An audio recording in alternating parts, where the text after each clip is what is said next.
Before we begin the story, let us know where you're watching from by leaving a comment below.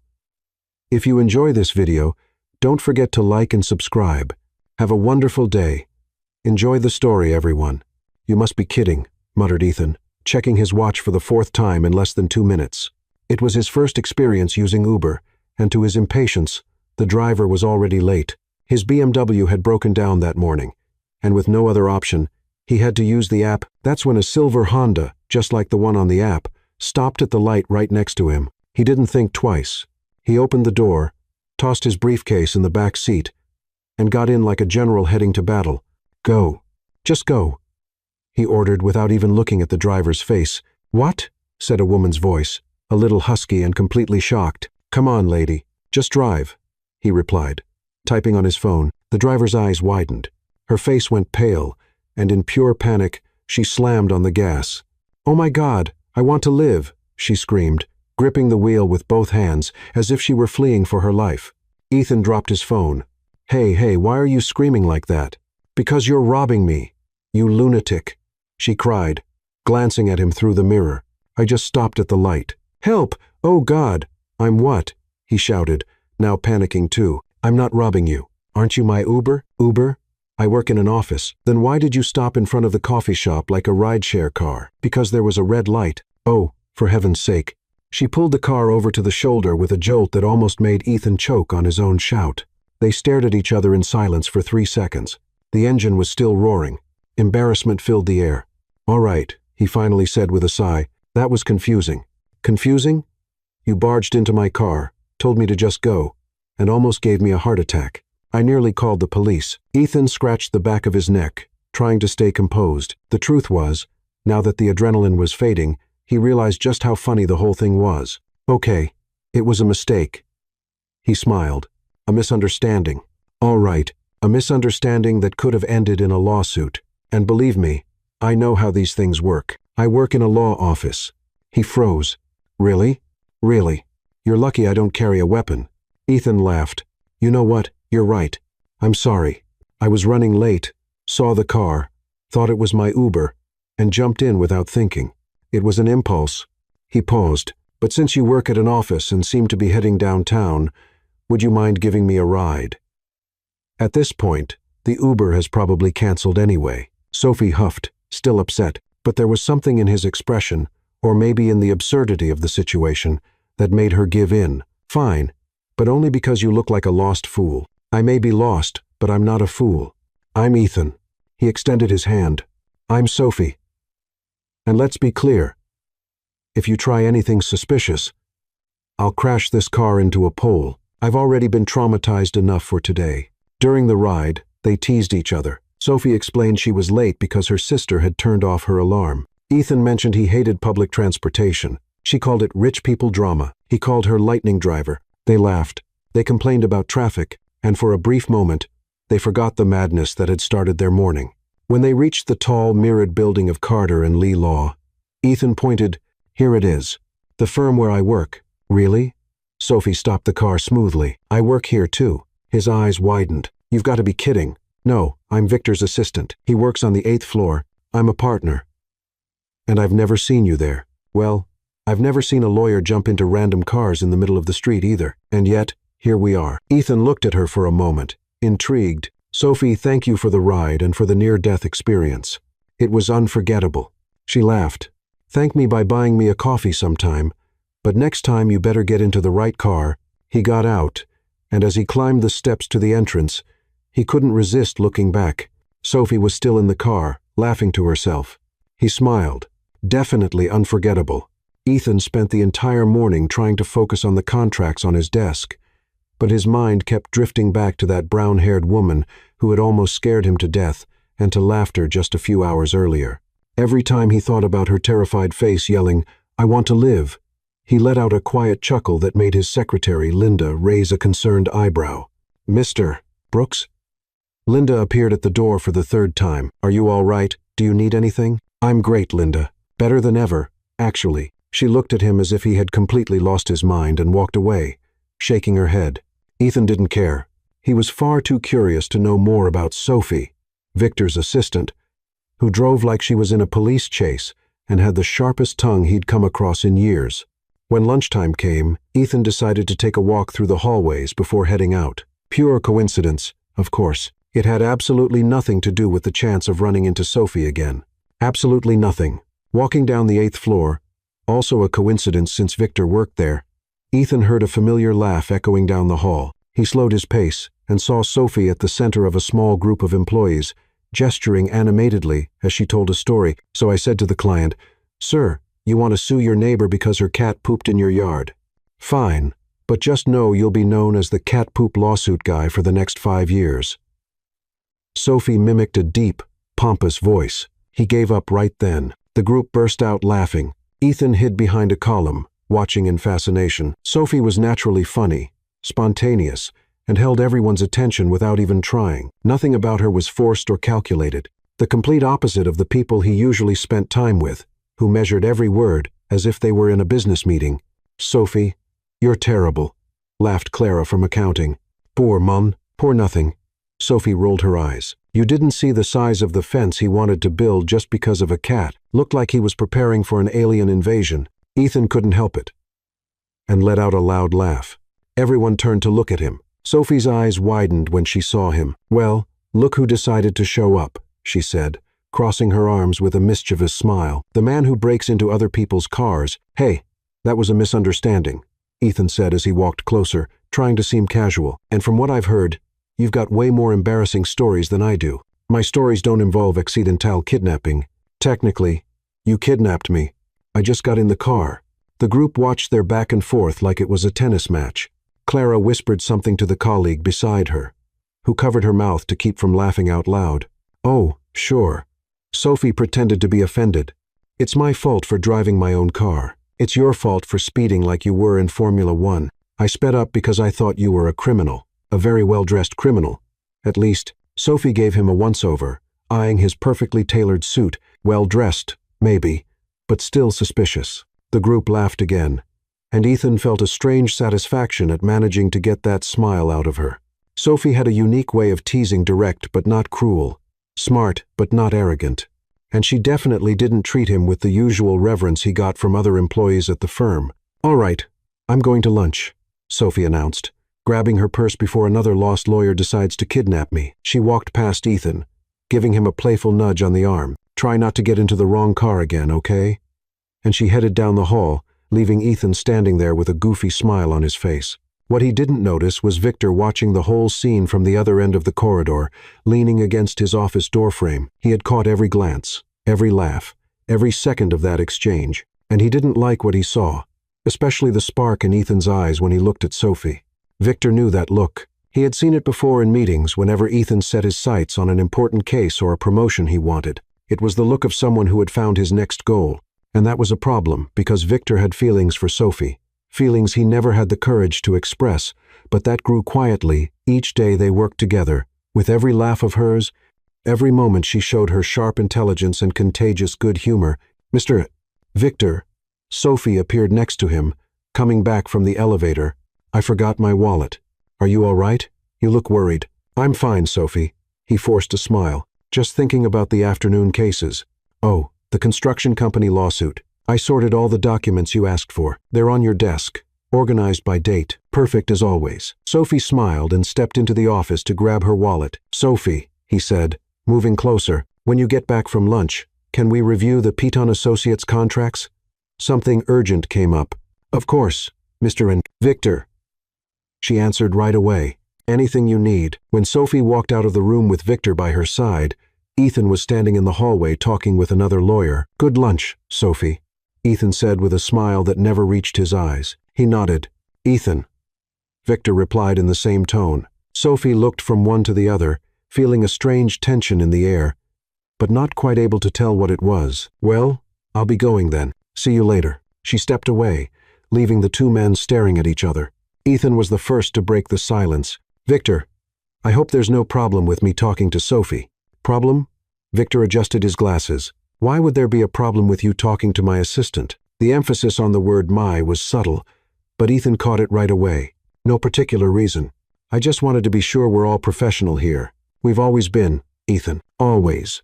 The two parted, each heading in a different direction down the hallway, but both knew something had shifted that morning. Ethan kept coming up with excuses to pass by the 8th floor for the rest of the week. He needed to check some files in the legal department. He wanted to speak with the research staff. He had forgotten to sign some documents. Sophie, for her part, started to notice the pattern, and as much as she tried to deny it, she found it amusing how Ethan tried to look casual when it was obvious he was going out of his way to bump into her. "You again around here?" she asked on Thursday when she saw him checking some files very close to her desk. "I have the right to walk around my own firm, don't I?" "You do, but usually partners don't need to walk around the same hallway 5 times a day."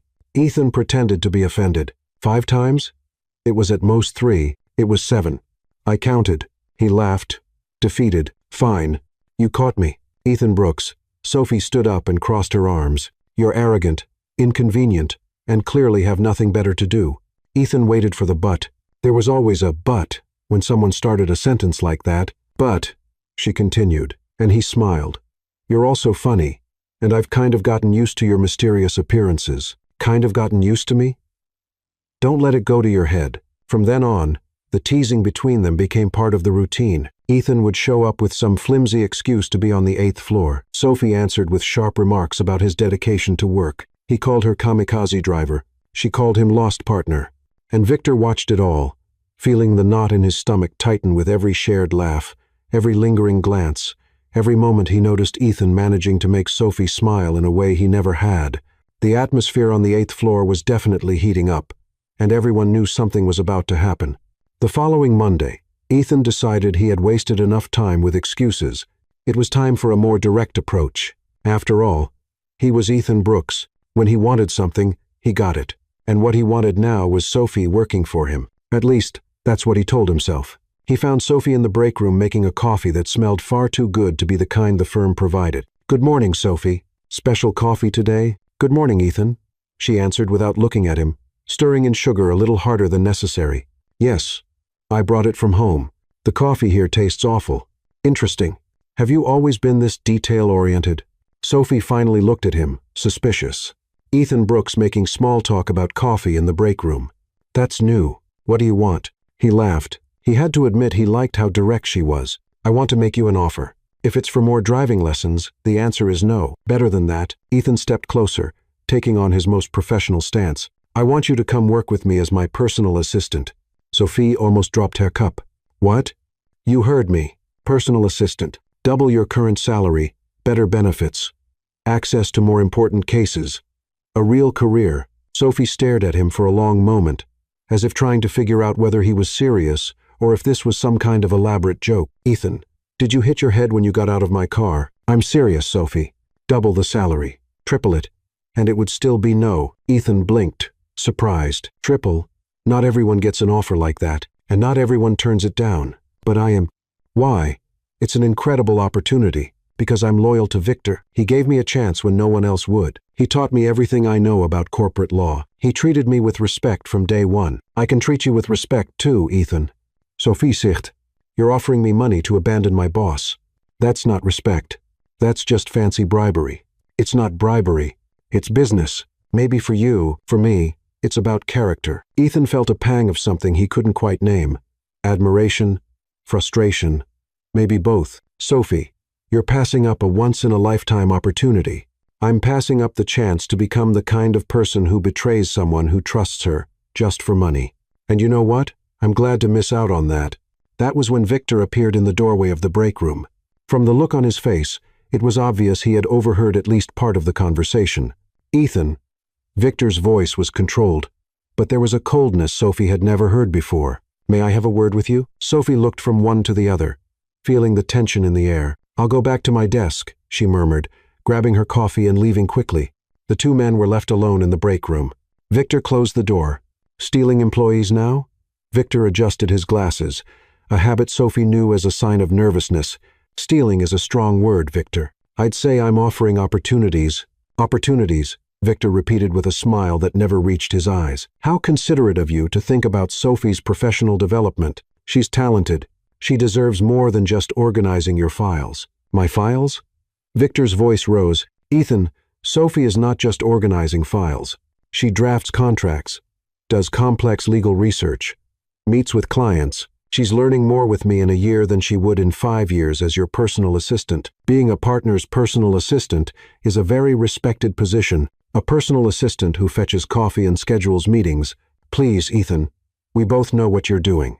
Ethan straightened, sensing the challenge in Victor's voice. And what exactly am I doing? Trying to impress a woman with your money and your position? The silence that followed was heavy. Ethan narrowed his eyes.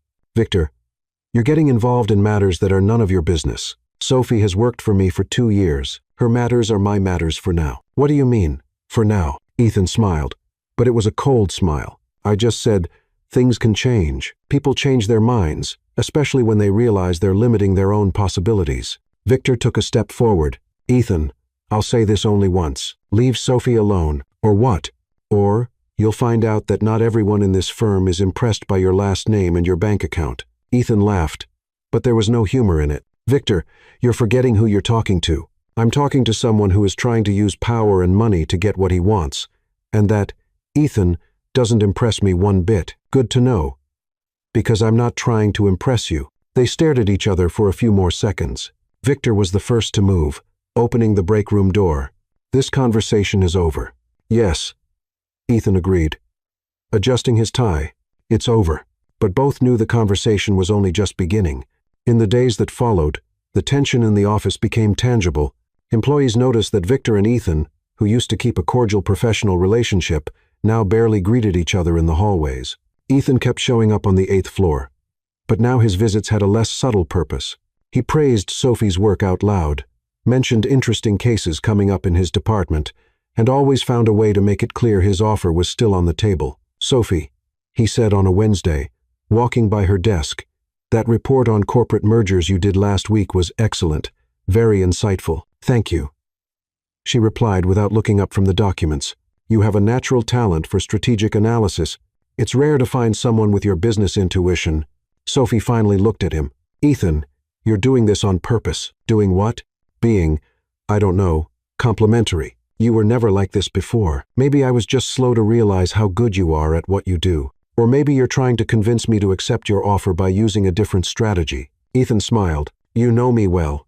I know enough to know you don't give up easily. That's an admirable quality in a lawyer. It can be admirable. Sophie leaned back in her chair. But it can also be annoying.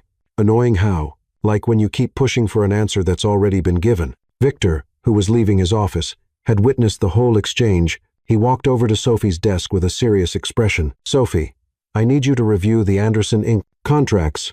There are some clauses that need to be rewritten. Of course, Mr. Victor, she answered immediately. I'll do it now. Ethan watched the exchange, noticing how Sophie immediately gave Victor her full attention, how she treated him with a genuine respect that went beyond professional hierarchy, and that bothered him more than he wanted to admit. Well, Ethan clapped his hands softly. I'll let you two get back to work. Sophie, if you change your mind about my offer, I won't. She cut him off, though not rudely. You never know. Ethan winked and walked away. Victor waited until Ethan was out of sight before speaking. Sophie, I hope you know you don't have to be polite to him if you don't want to. I know, Mr. Second date of call. Victor, but being rude won't fix anything. And honestly, I think he'll get bored soon and move on to something else. Victor seriously doubted that. He had known Ethan for years, and he knew that once Ethan set a goal, he wouldn't stop until he got it. The problem was Victor no longer knew if Ethan's goal was to win Sophie over as an employee or as something more, and that uncertainty was starting to cost him sleep. As the week went by, other employees began commenting on the Cold War between the two lawyers. Clara from accounting bet with her colleague in HR that something would explode by Friday. Linda, Ethan's secretary, mentioned to the receptionist that she had never seen her boss so focused on one project. And Sophie tried to keep things normal, but she was beginning to realize she had become the center of a dispute she hadn't asked for and didn't know how to handle. What she didn't know was that Ethan had already decided on his next strategy, and Victor was preparing his defense. The war of kindness began Tuesday morning. Sophie arrived at her desk and found a gourmet coffee from the most expensive cafe on the block, still steaming, with a little note. For the best legal assistant in Manhattan, Ebb. She looked around for Ethan, but he was somewhere pretending he had nothing to do with it. Fancy, Clara murmured as she passed by her desk. Someone's trying to impress you. 15 minutes later, Victor showed up with a box of donuts from Sophie's favorite bakery, the small, cozy one 2 blocks from the office. "Thought you might want something sweet to go with the coffee," he said, placing the box on her desk with a smile that was trying to look casual. Sophie looked at the expensive coffee, then at the homemade-style donuts, and finally at Victor. "Mr. Victor, you didn't have to." "Of course I did. You work hard and deserve to be spoiled once in a while." Ethan, who just happened to be walking by at that exact moment, stopped and watched the scene. His eyes narrowed as he saw Sophie smiling at Victor while choosing a donut. On Wednesday, it was the printer's turn. Sophie was struggling with the stubborn machine that refused to print an important contract when Ethan appeared out of nowhere like some kind of tech superhero. "Printer problems?" he asked, already rolling up his sleeves as if he were about to perform surgery. "It's making this weird noise and won't print anything," Sophie explained, frustrated. Ethan pressed a few buttons, opened and closed a few trays, and miraculously the printer came back to life. "There you go," he said with a victorious smile. "It just needed a man's touch." "Wow, thank you. How did you know what to do?" "I have my hidden talents." What Sophie didn't know was that Ethan had broken the printer on purpose the night before, staying late at the office to program a small error into the system that only he would know how to fix. Victor, watching from his office doorway, frowned. On Thursday, when Sophie mentioned she needed to make several copies for a meeting, Victor showed up with a technician who just happened to be around to do preventive maintenance on all the printers on the floor. "What an amazing coincidence," Ethan said sarcastically to Linda. Victor brought in a technician the very day Sophie needed the printer. "Do you think he did it on purpose?" Linda asked, intrigued. "Linda, in this office, nothing is a coincidence." By Friday, the competition had escalated to an entirely new level. Ethan started by praising Sophie's report during a department-wide meeting, calling out her brilliant analysis and fresh perspective for everyone in the legal team to hear. Victor hit back by inviting Sophie to join a meeting with important clients, introducing her as my most talented and insightful assistant. Sophie suddenly found herself being passed back and forth, like a trophy, praised, consulted, and included in discussions that normally weren't part of her responsibilities. "This is getting ridiculous," she murmured to Clara over lunch. "They're acting like 2 peacocks in mating season. You're complaining about getting all that attention?" Clara laughed. "Half the women in this office would kill to be in your place." "It's not real attention, Clara. It's strategy. They're using me as part of a game I don't fully understand." "Oh, Sophie, you do understand. You just don't want to admit it." Sophie sicht. Clara was right. She knew exactly what was happening, and as much as she tried to pretend it was only about work, there was more to it. The way Ethan looked at her when he thought she wasn't watching, the way Victor lit up whenever she laughed at one of his jokes. The situation came to a head the following Monday, when a relatively simple real estate case turned into a legal headache. The client, Mr. 4 Peterson, had bought a commercial building and later discovered there was an unrecorded easement allowing the neighbor to use part of the parking lot. The seller had forgotten to mention that little detail. Victor was in the conference room, surrounded by stacks of documents, clearly frustrated. "This doesn't make sense," he muttered, taking off his glasses to rub his eyes. "The paperwork is all over the place. I can't find the legal basis to challenge the easement." Sophie, who was organizing the files, paused and watched Victor for a moment. Then she glanced at the documents scattered on the table. "Mr. Victor, may I take a look?" "Of course, Sophie. Maybe you'll see something I don't." Sophie stepped closer to the table and began examining the papers. After a few minutes of focused silence, her eyes lit up. "Mr.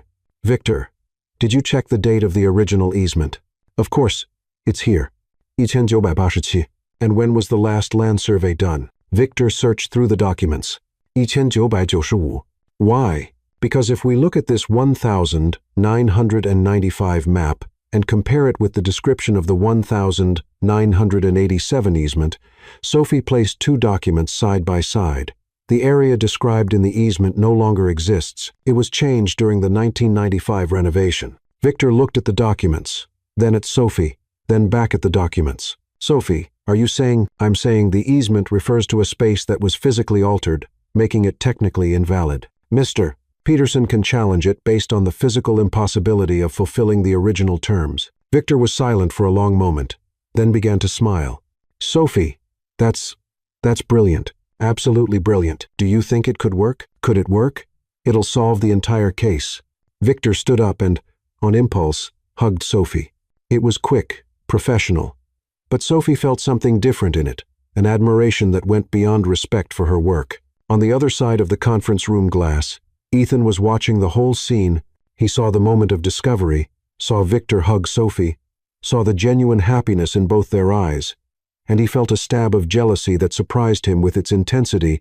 It wasn't just professional jealousy, it was something more personal, more primal. Ethan realized with uncomfortable clarity that he didn't just want Sophie working for him, he wanted Sophie. Period. In the days that followed, Sophie's name began circulating through the halls with a new kind of respect. The assistant who saved the Peterson case, the young woman Victor always praises, the girl with an eye for detail. Sophie felt the change. People greeted her differently. Other lawyers stopped to ask her opinion on cases. She was no longer just Victor's assistant. She was becoming Sophie, the talented assistant, but with recognition also came greater pressure. Ethan stepped up his attempts to impress her, showing up with invitations to major legal events and mentioning unique opportunities coming up in his department. Victor, meanwhile, began including her in more decisions, asking for her opinion on strategies, and treating her more like a colleague than a subordinate. Sophie found herself at the center of a storm of attention that was both flattering and uncomfortable. She knew both men were interested in her, and it was no longer possible to pretend it was only about work. Ethan had dropped any pretense of subtlety. Victor was wrestling with feelings he had kept buried for years. And Sophie was beginning to realize that maybe, just maybe, she had a few feelings of her own to sort out. The battle of kindness had turned into something much more complicated, and everyone in the office knew something was about to explode. Ethan showed up at Sophie's desk on a Thursday at 11:45, with that expression she was already learning to recognize, determination disguised as casualness. "Sophie, how about having lunch together today?" he asked, leaning on her desk with a charming smile. "I want to talk about your career." Sophie looked at him over her reading glasses, suspicious. "My career is going just fine. Thank you. I know. That's exactly why I want to talk. There are some opportunities coming up that might interest you." "Ethan, we've already had this conversation. Not about working for me," he interrupted quickly. "About your future, your potential, things that go beyond this firm." Sophie hesitated. As much as she distrusted Ethan's intentions, she had to admit she was curious. "Fine," she sighed, "but I picked the place. Perfect. Anywhere you want. Giovanni's. That little Italian place on 47th Street. Ethan blinked, surprised. He had expected her to pick the usual food truck. Giovanni's is a lot more sophisticated than I imagined. Just because I eat at food trucks doesn't mean I don't have good taste. Ethan, it means I'm on a budget. 30 minutes later, they were sitting at a cozy table at Giovanni's, a small and welcoming Italian restaurant. Ethan had never noticed it, even though he passed by every day. "So," Sophie placed her napkin on her lap. "What's this mysterious talk about my career?" Ethan took a sip of wine and straightened. "Sophie, you have real talent. The Peterson case proved that, but I get the feeling you're underestimating yourself." "What do you mean?" "You're fine with staying in the position of assistant when you're clearly capable of much more. I'm not talking about coming to work for me." He raised his hand before she could protest. "I'm talking about you recognizing your own value." Sophie studied him carefully. "And what exactly do you think I should do?" "For starters, stop settling for crumbs. You deserve a seat at the table, not to be serving coffee to the people sitting there." Sophie was about to answer when a familiar voice sounded behind her. "Sophie, what an incredible coincidence." She turned and saw Victor approaching with a smile that didn't quite hide the unpleasant surprise of finding them there. "Mr. Victor, what are you doing here?" "Last-minute meeting with a client. It ended earlier than expected." Victor looked at Ethan with icy courtesy. "Ethan, good to see you here." "Victor," Ethan returned the greeting in the same tone. "Join us. We were having a very interesting conversation about professional development." Victor didn't wait for a second invitation. He pulled up a chair and sat down, creating a triangle of tension. Sophie could almost touch professional development. Victor smiled at Sophie. "What a fascinating topic. Sophie has so much potential, doesn't she, Ethan?" "Exactly what I was saying," Ethan replied, cutting into his pasta with more force than necessary. "Sophie deserves recognition for her exceptional talent." "I couldn't agree more. That's why I'm considering recommending her for a promotion." Ethan stopped chewing. "Promotion?" "To senior legal assistant with a substantial raise and more responsibilities." Sophie looked from one to the other, realizing she had become the prize in a competition happening right in front of her. "Guys," she interrupted, "you do know I'm sitting right here. don't you? You can stop talking about me like I'm some kind of project. You're right. Ethan smiled, though his eyes stayed on Victor. Sorry, Sophie. I just get excited when I see talent being wasted. Wasted? Victor adjusted his glasses dangerously. Sophie is learning more with me in 2 years than she would in 5 years in the corporate department. Interesting perspective, Ethan countered. Although I'd say diverse experience is always better for professional development. Diverse like fetching coffee and scheduling meetings. Diverse like participating in multi-million-dollar negotiations and international mergers. Sophie watched the exchange like it was a verbal tennis match. She decided to step in before one of them ended up with a fork in the eye. Since you're both so interested in my professional development, she said calmly, cutting into her own plate, maybe you should know that I'll be graduating from law school in just 2 months. Total silence. Ethan dropped his fork. Victor nearly choked on his wine. What? Ethan was the first to recover. Law evening program, NYU. I graduate in 2 months. Sophie kept eating as if she had just commented on the weather. I thought you both knew. Sophie. Victor leaned forward. You never mentioned? You never asked? You all just assumed I was only an assistant with no ambitions of my own. Ethan looked at her with a mix of admiration and something else. Sophie couldn't quite identify. You're going to be a lawyer. I'm going to try. I still need to pass the bar exam, but yes, that's the plan. Sophie. Victor cleared his throat, suddenly looking nervous. This changes everything. I always knew you were special, but now he stopped, glanced at Ethan, then back at Sophie. Sophie, I need to tell you something. His phone rang. He looked at the screen, clearly annoyed by the interruption. Sorry, I need to take this. It's urgent. He stepped away from the table, speaking quietly into the phone. Ethan and Sophie were left alone, surrounded by the clatter of dishes and the hum of other diners' conversations. So, Ethan leaned back in his chair. A lawyer. That explains a lot. Explains what? Why you're not intimidated by me. Why you talk to me as an equal. Why you solved the Peterson case in the blink of an eye. Sophie smiled. I've always been like this, Ethan. The degree will just make it official. Sophie. Ethan leaned forward, and for the first time, she saw something completely genuine in his eyes. You are. You're incredible. There was something in his voice that made Sophie stop eating. It wasn't the tone of a boss impressed with his employee. It was something more personal, more vulnerable. Ethan. No. Let me finish. Since that day in the car, you've changed something in me. I can't really explain it. But Victor came back to the table, clearly frustrated. Sorry. I have to get back to the office. Emergency with the Peterson case. He paused beside Sophie's chair, hesitating. Sophie, can we talk later about what I was trying to say? Of course, Mr. Victor. Victor nodded, gave Ethan one last look that Sophie couldn't quite read, and left. Ethan and Sophie finished lunch in relative silence, each lost in their own thoughts. When Ethan asked for the check, Sophie tried to split it, but he refused. My treat, he said. Besides, now I know that in 2 months, I'll be having lunch with a colleague, not just an assistant. Ethan, that doesn't change anything between us. I'll still be me. I know. He smiled, but there was something different in that smile. Something more serious, more determined. That's exactly why it changes everything. On the way back to the office, Sophie tried to process what had just happened. Ethan had started to say something personal before Victor returned. Victor had tried to confess something before the phone rang, and she no longer knew what to think about either of them. Back at the office, Sophie tried to settle into her normal routine, but she felt the stares. Ethan walked past her desk 3 times in an hour, always finding an excuse. Victor stayed in his office, clearly waiting for a chance to resume the conversation that had been cut short. I need an aspirin, Sophie murmured to Clara, who had been watching the whole drama unfold. Honey, what you need is therapy. 2 men are interested in you, and you're complaining. It's not that simple, Clara. Why not? One is rich, handsome, and powerful. The other is smart, kind, and has adored you for years. What's the problem? Sophie zegt. The problem is, I don't know if I can see them as just colleagues anymore, and that complicates everything. Clara smiled. Oh, honey, finally, you admitted it. Admitted what? That you're interested too. Now, the question is, which one? Sophie glanced at Victor's office, then at the elevator where Ethan had just disappeared. Good question.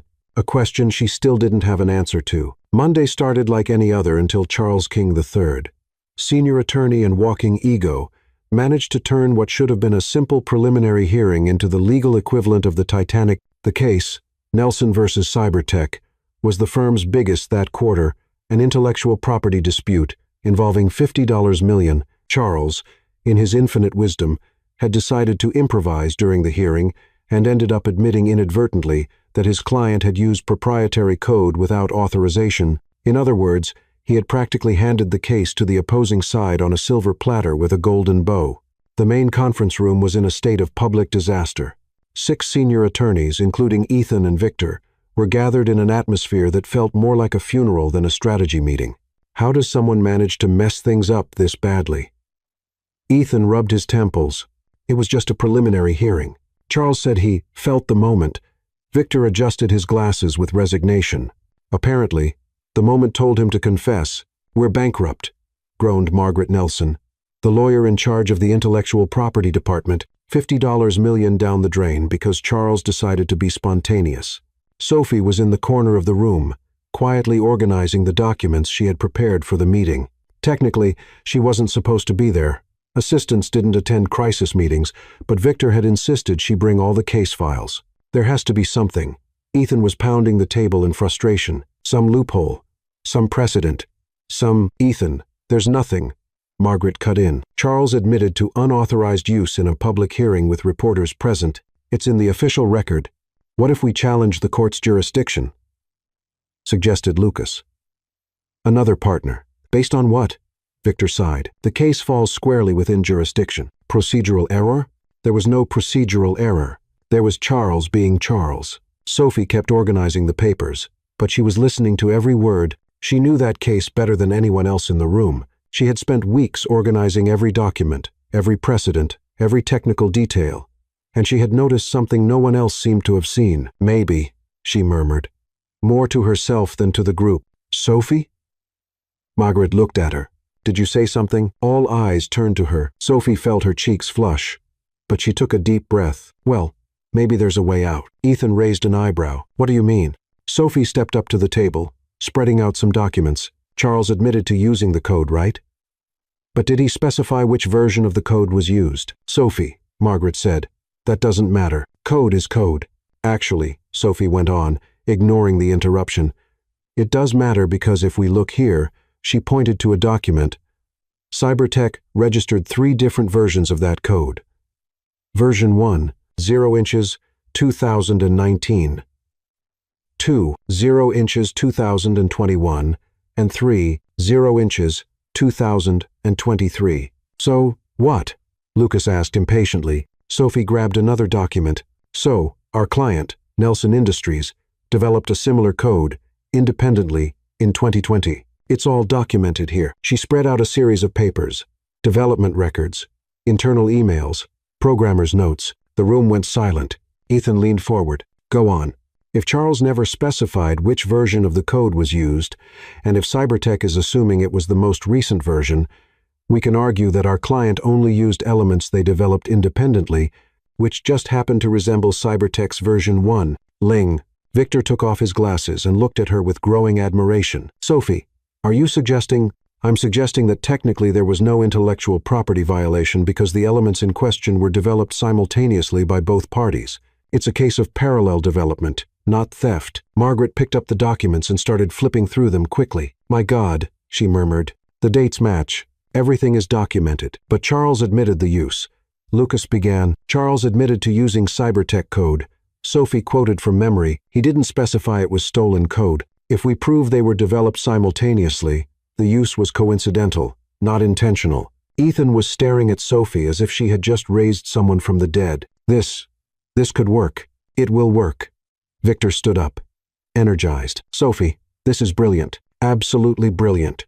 The door opened, and Eleanor Carter, the firm's managing director, walked in. At 60, Eleanor was a woman who commanded respect simply by entering a room perfectly styled silver hair, a tailored suit, and eyes that seemed to see straight through people. I hope someone has good news, she said, closing the door behind her, because the phone hasn't stopped ringing with clients worried about the Charles incident. Eleanor, Sophie just found us a way out, Victor announced. Proud, Eleanor looked at Sophie, who suddenly felt like an insect under a microscope. The assistant? The future attorney, Ethan corrected, and Sophie felt an unexpected wave of gratitude. Interesting. Eleanor moved closer to the table. Explain. Sophie took a deep breath and repeated her analysis, this time with more confidence. Eleanor listened in silence, occasionally picking up a document to examine more closely. When Sophie finished, Eleanor stayed quiet for a long moment. Margaret, do you think this has a chance? More than a chance, Margaret was clearly impressed. It's a solid strategy.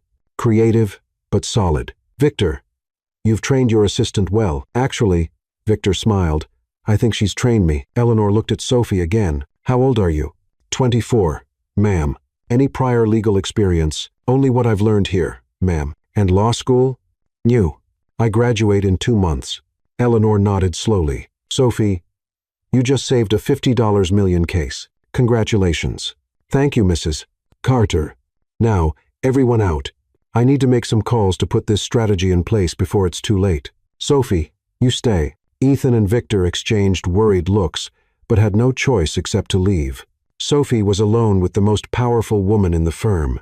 Sit down. Eleanor motioned to a chair. Sophie obeyed, trying not to look as nervous as she felt. Sophie, in 20 years of running this firm, I've rarely seen someone your age show that level of strategic analysis. Where did that idea come from? I read all the documents several times, organizing, filing, and I started noticing patterns, inconsistencies. It seemed obvious that something wasn't being considered. Obvious. Eleanor repeated with a half-smile. For you, maybe. For 6 senior attorneys with decades of experience, apparently not. Sophie didn't know what to say. Sophie, do you have plans after graduation? Not yet, ma'am. I was thinking of trying some smaller firms.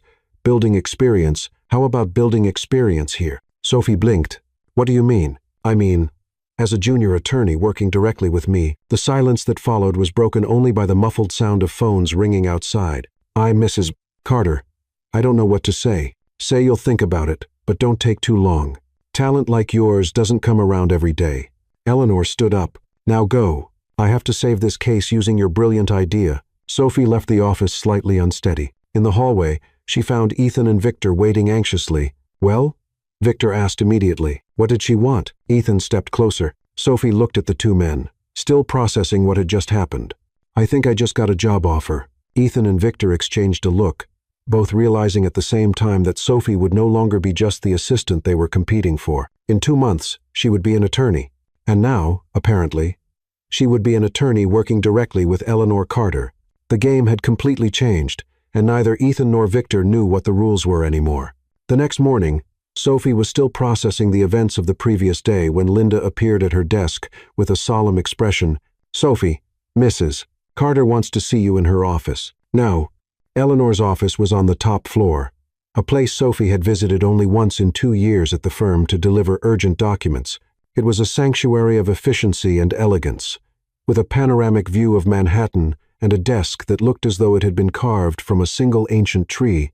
Eleanor stood behind the desk, speaking on the phone in a commanding tone. No, James, I don't accept excuses. The report should have been on my desk yesterday. She gestured for Sophie to sit. Fix this by the end of the day, or find another job. She hung up and turned to Sophie with a smile that managed to be both warm and intimidating.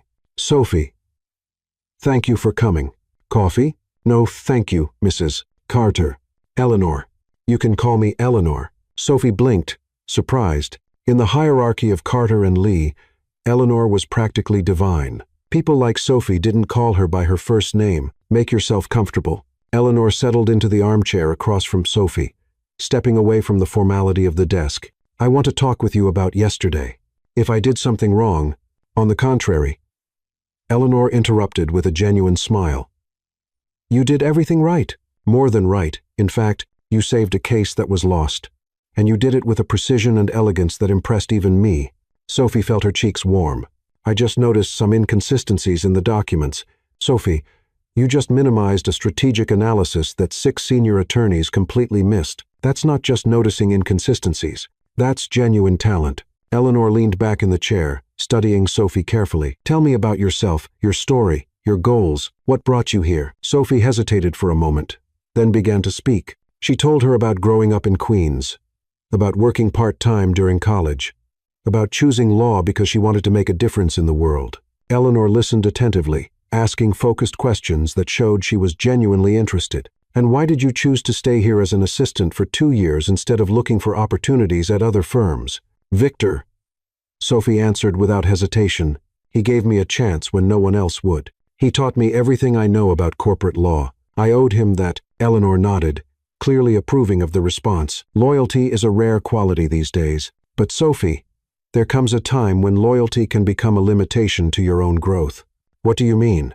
I mean, you have a talent that goes far beyond organizing files and scheduling meetings. Yesterday, you proved that you can think strategically, act under pressure, and come up with creative solutions to complex problems.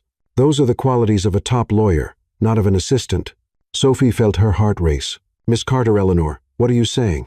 I want you to work directly with me as my executive assistant, with responsibilities that go far beyond what you're doing now. You would sit in on strategic meetings, help shape firm policies, work on high-profile cases. It would be a natural transition for when you graduate and officially become an attorney. Sophie stayed quiet, trying to process the offer. This is unexpected. Sophie, I'll be direct with you. I've been watching your situation with Victor and Ethan these past weeks. Both are excellent men, but they're looking at you through different lenses. Victor sees the loyal assistant he wants to protect. Ethan sees the challenge he wants to win. I see the future lawyer who needs room to grow. Sophie straightened in her chair. And what exactly are you offering?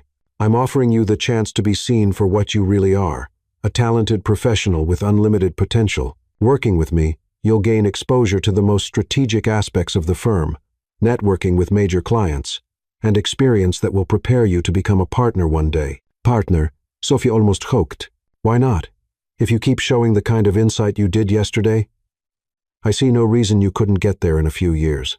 Sophie looked out the window, seeing the city stretch endlessly before her. 2 weeks ago, her biggest concern was surviving the Cold War between Ethan and Victor. Now, the most powerful woman at the firm was offering her a future she had never dared to imagine. Eleanor, I accept. Eleanor smiled, and for the first time since Sophie had known her, she looked genuinely pleased. Excellent. You can start next Monday. I'll have someone prepare your new office. New office? You'll need your own space. And Sophie, congratulations. You've just taken the first step toward a brilliant career. The news spread through the firm like wildfire. By lunchtime, everyone knew that Sophie Parker had been promoted to Eleanor Carter's executive assistant.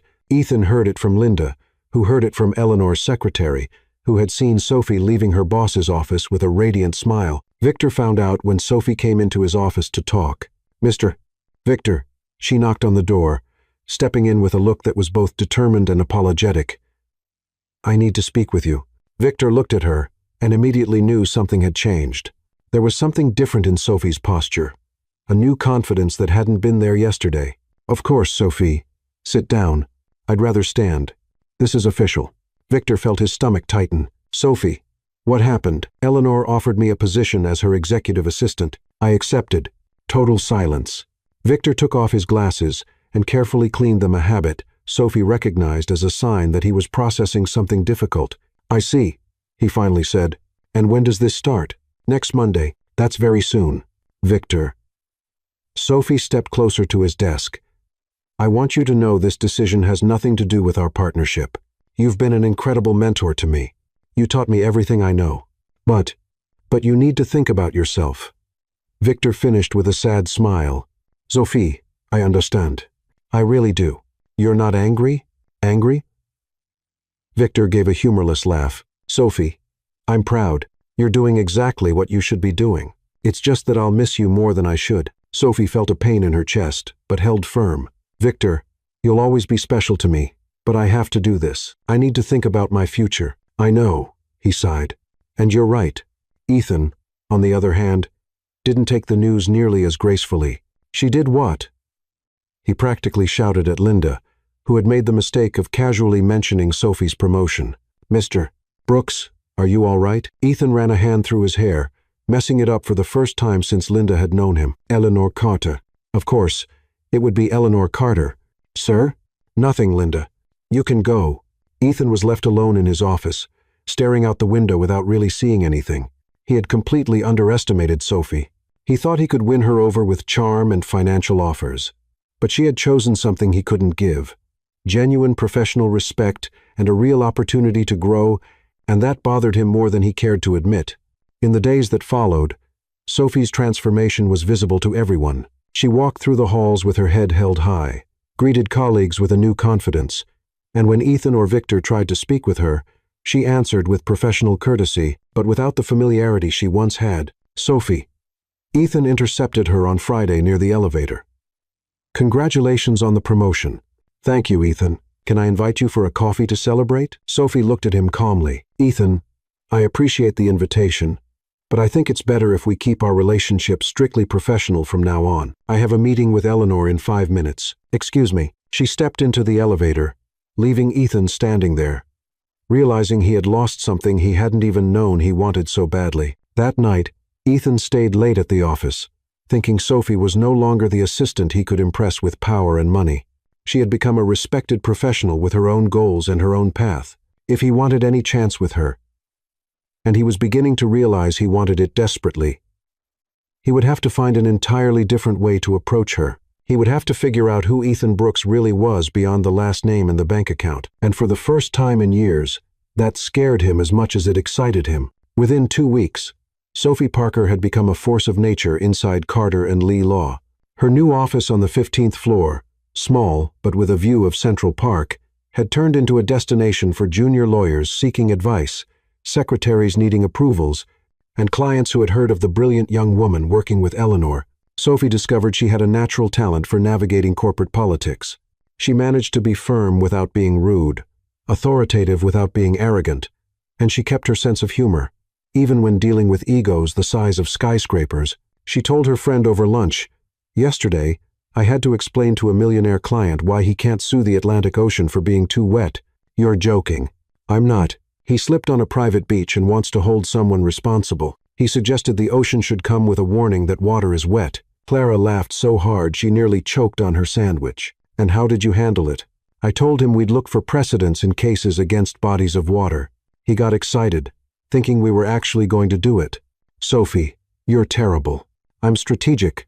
Eleanor said, "Sometimes we have to give clients the illusion that their crazy ideas are being considered before guiding them towards something sensible." It was that kind of insight that was making Sophie shine in her new position. Eleanor had been absolutely right. Sophie wasn't just intelligent, she was politically and emotionally intelligent, a rare combination in the legal world. Ethan noticed the change immediately.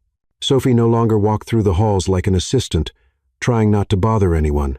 Now she moved with purpose, greeted people by name, and when someone tried to ignore her or treat her condescendingly, she had a subtle but effective way of reminding them who she represented.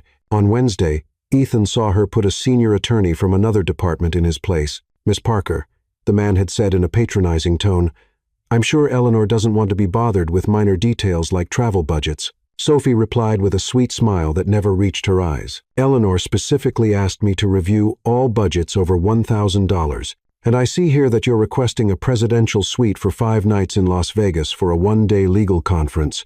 I'm sure that was just a typo." "Well, I mean, I'll adjust it to a standard room for 1 night. Eleanor will be very grateful for the savings." Williams left the room looking visibly smaller than when he had entered. Ethan, who had witnessed the entire exchange from a distance, felt a mix of admiration and something more primal he preferred not to analyze. On Thursday, they crossed paths in the elevator. "Welcome to corporate politics," Ethan commented as the doors closed, leaving them alone.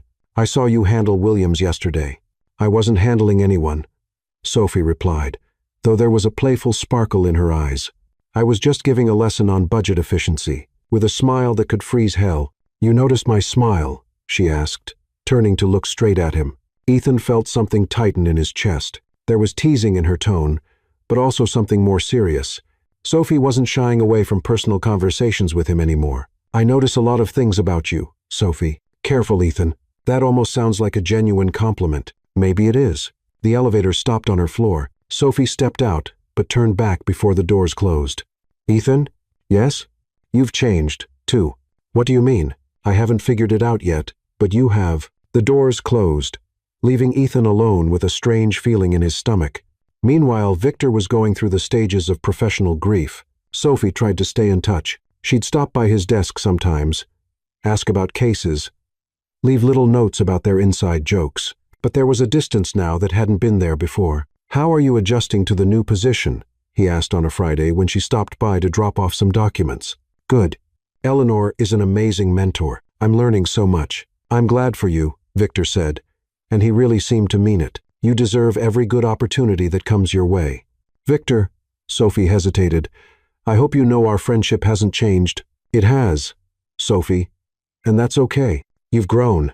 It's natural for things to change." Sophie felt a pang in her chest, but she knew he was right. Ethan, on the other hand, was realizing that chasing Sophie now was a completely different game. She was no longer impressed by his usual tactics. When he showed up with expensive coffee, she thanked him politely but mentioned she now had access to the executive floor's special coffee machine. When he tried to impress her with invitations to fancy events, she answered that Eleanor had already put her on the VIP list for the best networking events in the city. "It's hard competing with Eleanor Carter," Ethan muttered to himself after Sophie politely declined his invitation to a charity gala. By the second week, Ethan realized he needed a whole new strategy. Sophie was working late on a Thursday. He could see the light in her office from his... It was almost 10 at night when he decided to check on her. He knocked on the door and found Sophie surrounded by papers, holding a cup of cold coffee with tired lines under her eyes. "Sophie, are you okay?" She looked up, surprised. "Ethan, what are you doing here this late?" "Working. Like you. The real question is, why are you still here at this hour?" "Eleanor has an important meeting tomorrow morning with Japanese investors. I'm preparing the materials." Ethan looked at the stack of work on her desk. "Have you eaten today?" "I had lunch, I think." Sophie rubbed her eyes. "What time is it?" "10:15. "Wow, I didn't even notice." Ethan hesitated for a moment, then made a decision. "Come with me." "Ethan, I have to finish." "Sophie, you won't do a good job if you're starving and exhausted." "Come on. 5 minutes."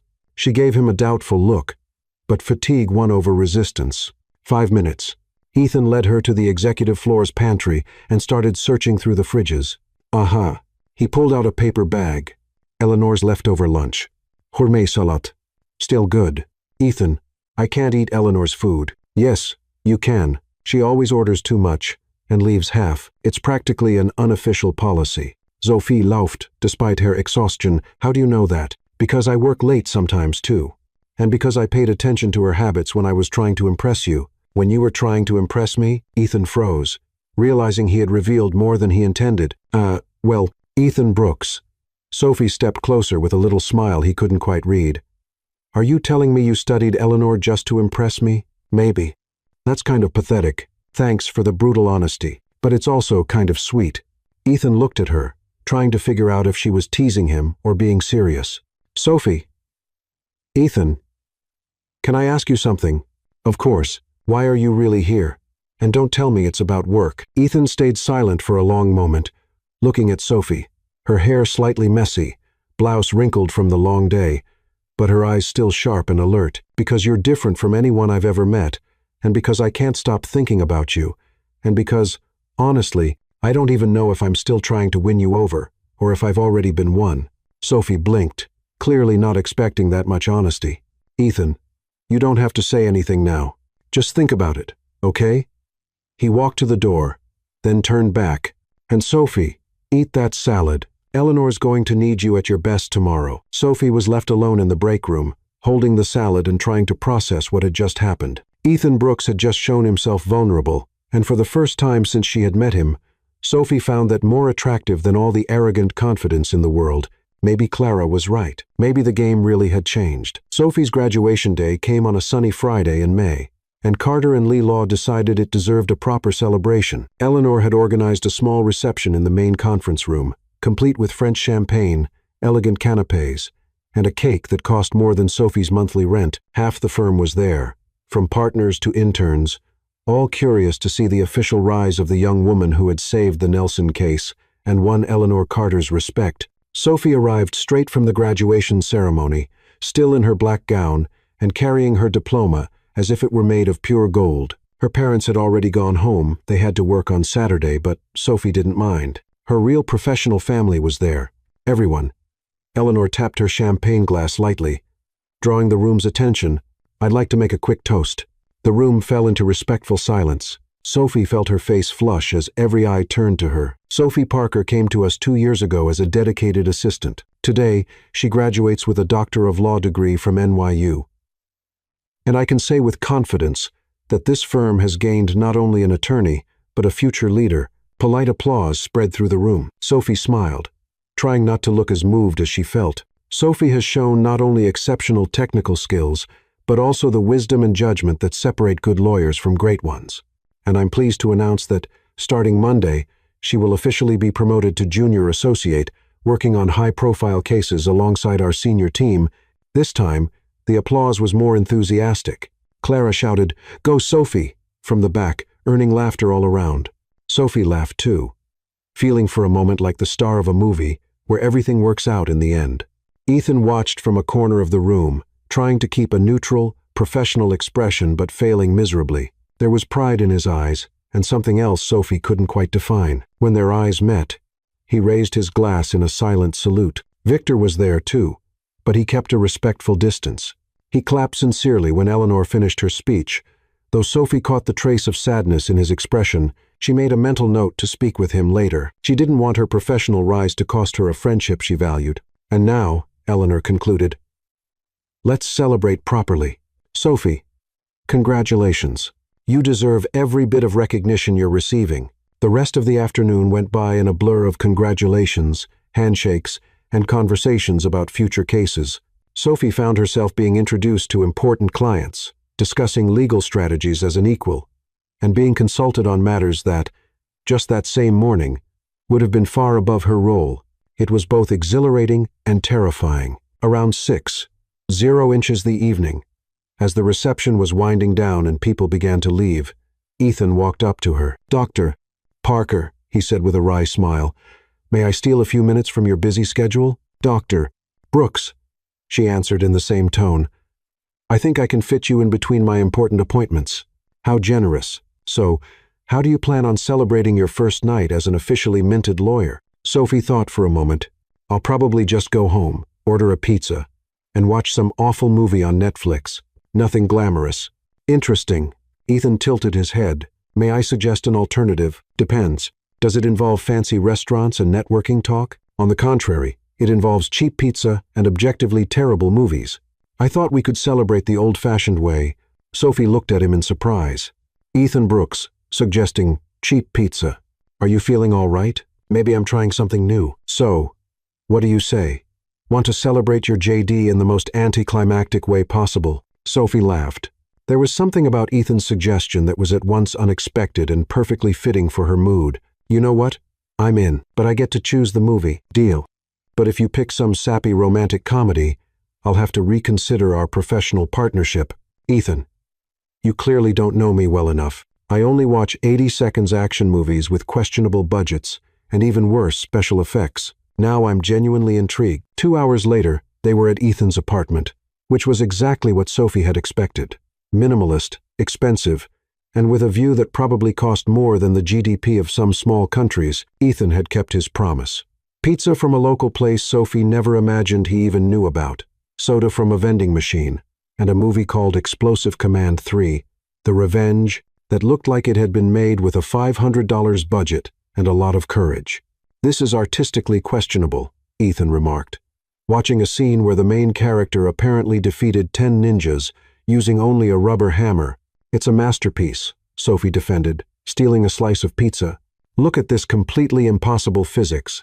The guy just jumped off a building, rolled down a steep hill, and got up without a scratch. And now he's driving a motorcycle into a helicopter. Exactly. Pure art."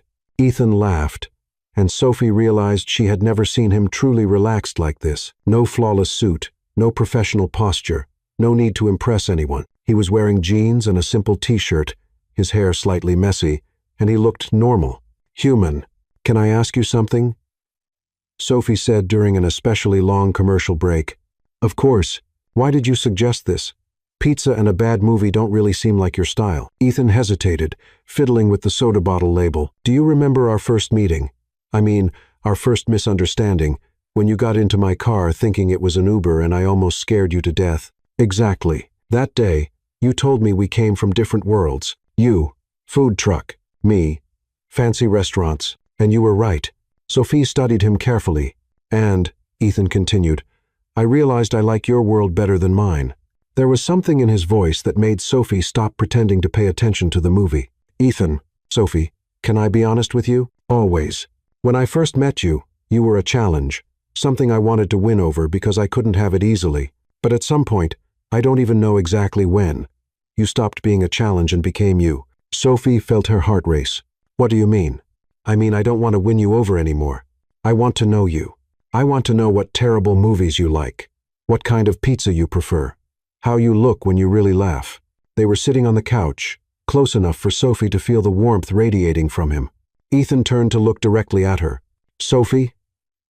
He leaned in slightly, and Sophie realized he was about to kiss her. Her heart pounded, but she didn't pull away.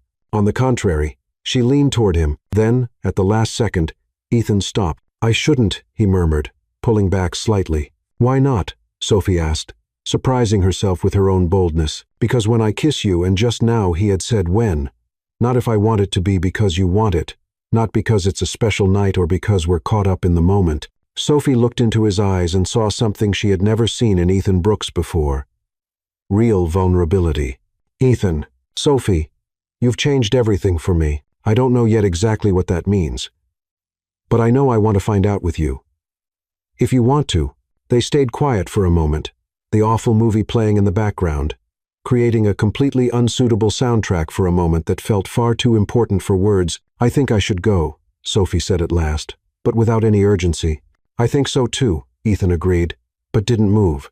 They looked at each other for a few more seconds, and Sophie had the strange feeling that something had been decided without either of them saying exactly what. At the door, Ethan helped her with her coat.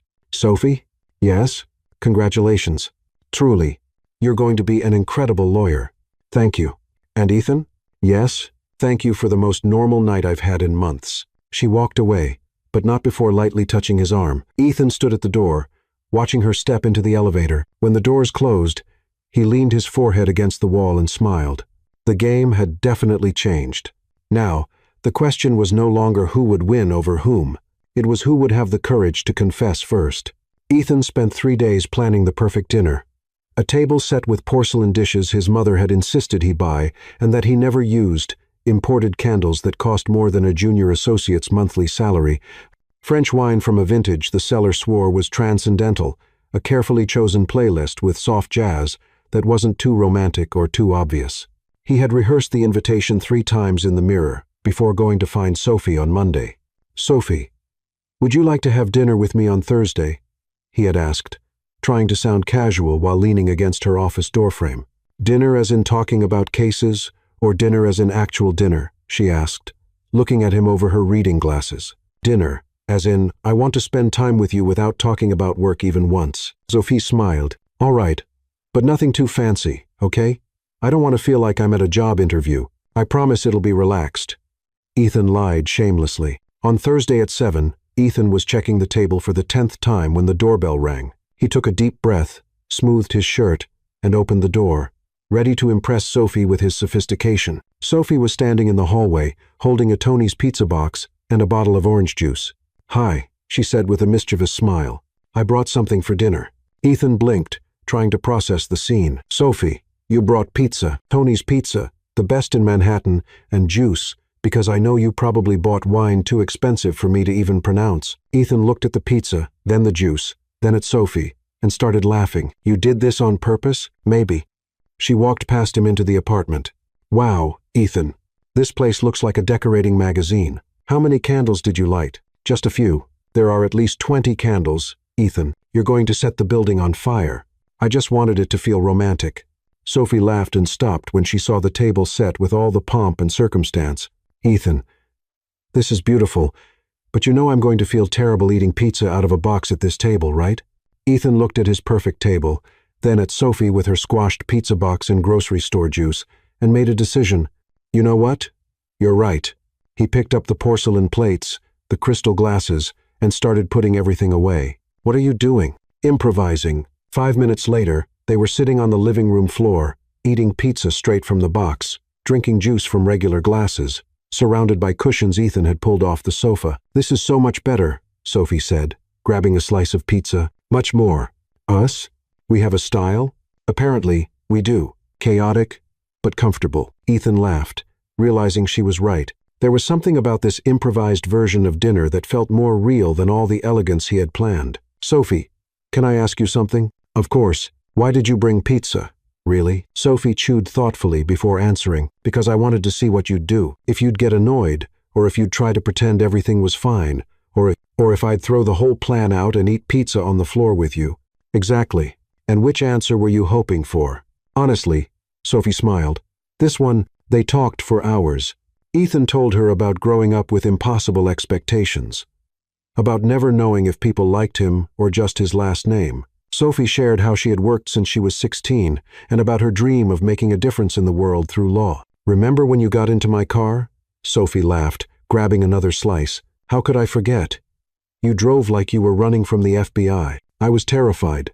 A stranger got into my car and started giving me orders. Just drive isn't giving orders. It's efficient direction. Ethan Brooks, you literally hijacked my car. Technically, you hijacked me. I just got in. You drove me away. They laughed, and Sophie realized how easy it was to be with Ethan when he let his guard down. Without the professional arrogance, without the need to impress. He was surprisingly endearing. And the war between you and Victor? Sophie asked. You two were kind of ridiculous. Ethan winced. Kind of ridiculous, Sophie? I literally sabotaged a printer just to have an excuse to help you. You did what? Forget I said that. Ethan Brooks. Sophie threw a cushion at him. You sabotaged company equipment. It was a very small sabotage. And technical, and reversible. You're terrible, but charming. Terrible and charming are not mutually exclusive. The conversation flowed easily from one topic to another. They discovered they both hated horror movies, loved true crime documentaries, and had very strong opinions about the superiority of New York pizza. Around 10, the room was glowing softly from the remaining candles. Sophie was leaning back against a cushion, Ethan lying on his side, watching her. Both of them laughing at a story she was telling about a client who wanted to sue a company because the newspaper horoscope was too vague. He said Libras should get more specific predictions because they're naturally more indecisive. Sophie mimicked the client's voice. And that this was astrological discrimination. Astrological discrimination. Ethan repeated. That's not even a real thing. I know. But he was convinced he had a solid case. They laughed until Sophie noticed Ethan had stopped laughing and was just looking at her. What is it? She asked. Nothing. It's just that you're amazing, Sophie. Ethan leaned in slightly. Sophie, His phone rang, loud, insistent, with the ringtone he used only for office emergencies. No, Ethan muttered, not moving away. The phone kept ringing. Ethan, answer it. It can wait. No, it can't. You know it can't. Ethan closed his eyes, clearly frustrated, but grabbed the phone. Ethan Brooks, he answered, sounding irritated. Sophie sat back, fixing her hair, trying not to show her own frustration. The moment had been perfect. Finally, after weeks of growing tension, they had been about to— How much? Ethan was saying into the phone, now standing, running a hand through his hair. No, it can't wait until tomorrow. I'm on my way. He hung up and looked at Sophie with the expression of someone who just lost the lottery. Sophie, I have to go. The Piton case blew up literally problems with the investigators. Missing documents. Eleanor is there handling it and needs all the partners. Go, Sophie said, standing and smoothing her clothes. It's important. It's not more important than this. Ethan gestured between them. Ethan, go. Work is work. Sophie, really, go. Before Eleanor kills you. Ethan grabbed his jacket, clearly torn between his professional duty and the desire to stay. I'll be back as soon as I can, and we can pick up where we left off. Of course, Sophie smiled. But there was something forced in it. Ethan hesitated at the door. Sophie, it was wonderful, Ethan. Now go. After Ethan left, Sophie was alone in his apartment, surrounded by half-melted candles and leftover pizza. She picked up a napkin and wrote a quick note. Then she left, closing the door softly behind her. Ethan came back at 2:00 the morning, exhausted but eager to find Sophie. The apartment was empty. Tidy. The candles blown out. On the kitchen table, he found the note. Ethan. It was a wonderful dinner. Even with pizza. Especially with pizza. Thank you for a perfect night. Almost. He slipped the note into his wallet, smiling in spite of his frustration. The next morning at the office, Sophie greeted Ethan normally, professionally, but there was something new in her eyes. A silent promise that the conversation wasn't over. Ethan knew he couldn't delay any longer. Next time, there would be no phones, no emergencies, no interruptions. It was time to stop almost kissing Sophie Parker and finally do what he should have done weeks ago. Eleanor Carter had a special talent for timing. On the Monday after Ethan and Sophie's almost dinner, she called them both into her office with an expression that revealed nothing. "I have a case for you too," she announced, sliding a thick file across the desk. "Tengra Industries versus Global Dynamics Solutions. A merge dispute gone sour. 3 weeks to settle, or it goes to court." Ethan and Sophie exchanged quick glances. "Together?" Sophie asked. "Together," Eleanor confirmed. "Ethan has the experience in corporate mergers. Sophie has the eye for detail that can make the difference. I believe you make an interesting pair." There was something in Eleanor's tone that suggested she knew exactly what she was doing. "Eleanor," Ethan cleared his throat. "Are you sure this is a good idea? Sophie and I have different working dynamics. Exactly why I want you together. Différentes dynamics create creative solutions. Unless there's some personal issue I should know about." Sophie and Ethan answered at the same time. "No, of course not. No problem. Why would there be?" Eleanor raised an eyebrow. "Great. Then there won't be any objections. Conference room 7 is reserved for you. Progress report on Friday." For the next 3 days, Conference room 7 became neutral territory in the undeclared war between Ethan and Sophie. They worked well together, surprisingly well. Ethan brought strategic experience and knowledge of the legal complexities of mergers. Sophie contributed meticulous analysis and an impressive ability to spot inconsistencies other lawyers missed. But the tension was always there, lurking beneath the surface. "Ethan, did you read Clause 15? Sophie asked on Tuesday, pointing to a document. "I did. Standard boilerplate language. Read it again. Specifically, the part about transferring intellectual property." Ethan reread it, frowning. "Wow, they're trying to hold on to rights over patents that technically don't belong to them." "Exactly. It's subtle, but it's basically legal theft disguised as corporate language." "Sophie Parker." Ethan looked at her with genuine admiration. "You're dangerously good at this." "I'm just doing my job." "No, you're being brilliant." "There's a difference." Sophie felt her cheeks warm and quickly turned her attention back to the documents. The teasing continued, but now it had a different tone, less competitive, more flirtatious. "Ethan, could you hand me that file?" Sophie asked on Wednesday. "Which one? The blue one, or the one you're avoiding because you're afraid of getting too close to me?" "The blue one." "Ethan, always the blue one." "Too bad. The other one was more interesting." "You're impossible." "I'm charming." "There's a difference." "Yes, there is. You're not charming." Ethan laughed, and Sophie had to bite her lip to keep from smiling. On Thursday, they were reviewing the final strategy when Sophie stood to get some water and tripped over a stack of documents. Ethan caught her by the arm before she could fall. For a moment, they were very close. Sophie could smell his cologne, see the small lines near his eyes that showed up when he smiled. "Careful," Ethan murmured, not letting go of her arm right away. "Thanks," Sophie answered, not stepping back either. They stayed like that for a few seconds, looking at each other, until Sophie cleared her throat and stepped away. "Documents," she said unnecessarily. "Documents," Ethan agreed. On Friday, they presented their strategy to Eleanor. 4 minutes of solid arguments, well-researched precedents, and a settlement proposal that protected both sides' interests while exposing the problematic clauses. "Impressive," Eleanor said when they finished. "You two work very well together. The case is practically won." Ethan and Sophie exchanged proud smiles. "You can use the rest of the afternoon to finalize the details." "Good work." Alone in the conference room, they began organizing the papers. The case was nearly wrapped up. The deadline pressure had eased, and for the first time all week, they could relax. "We're good at this," Sophie said, stacking papers. "We're a good team," Ethan agreed. "Professional and something else."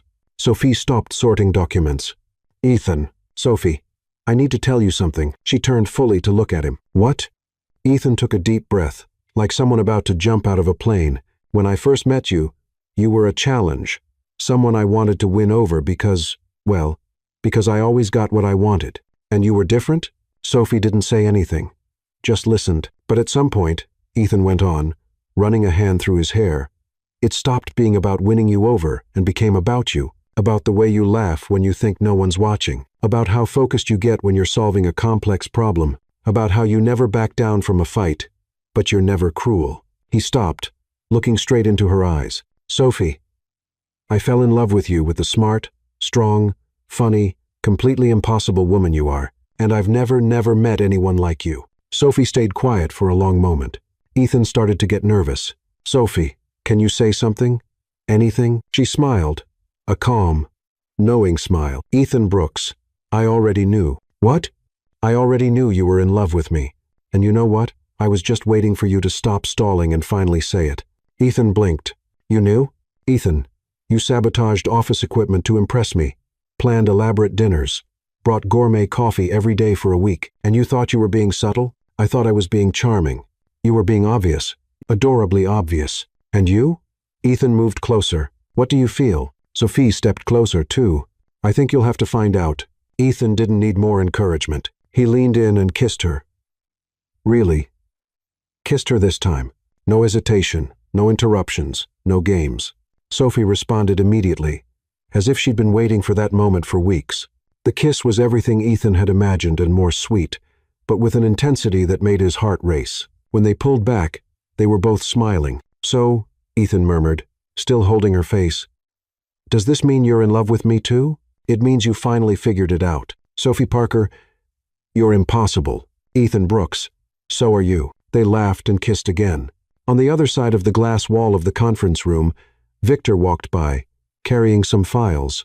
He saw Sophie and Ethan kissing and stopped for a moment. He felt a tightness in his chest, he couldn't deny that. But looking at them, seeing the genuine happiness on Sophie's face, Victor smiled quietly. Sophie deserved to be happy. And if Ethan Brooks could give her that, then Victor could accept it. He kept walking down the hallway, leaving the two of them alone. Ethan, Sophie said when they stopped kissing for the third time. Yes? I still can't believe it took you so long to get the courage to say something. Hey, declarations are complicated territory.